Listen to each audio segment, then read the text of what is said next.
بسم اللہ الرحمن الرحیم۔ السلام علیکم ورحمۃ اللہ وبرکاتہ۔ آپ کے وہ الفاظ بھی تحفہ ہیں جو دوسروں کو زندگی میں آگے بڑھنے کا حوصلہ دیتے ہیں۔ پرہیز کریں اپنے الفاظ کی تلخی سے، کسی انسان کا دل چھلنی کرنے سے۔ پرہیز کریں دوسروں کو ان کی برائیاں گنوا کر ان کی اچھائیوں کو مغلوب کرنے سے۔ پرہیز کریں دوسروں کی مدد کر کے انہیں احسان جتانے سے۔ پرہیز کریں اس چیز پر بحث کرنے سے جس کے بارے میں آپ لا علم ہوں۔ پرہیز کریں مشکل پڑنے پر نا امیدی سے۔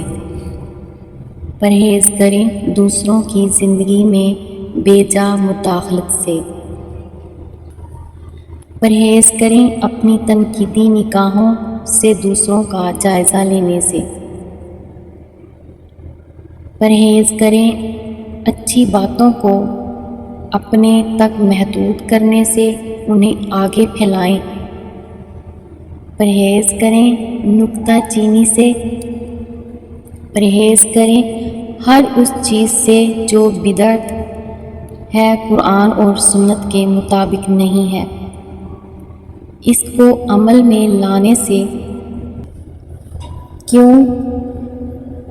کیونکہ پرہیز علاج سے بہتر ہے۔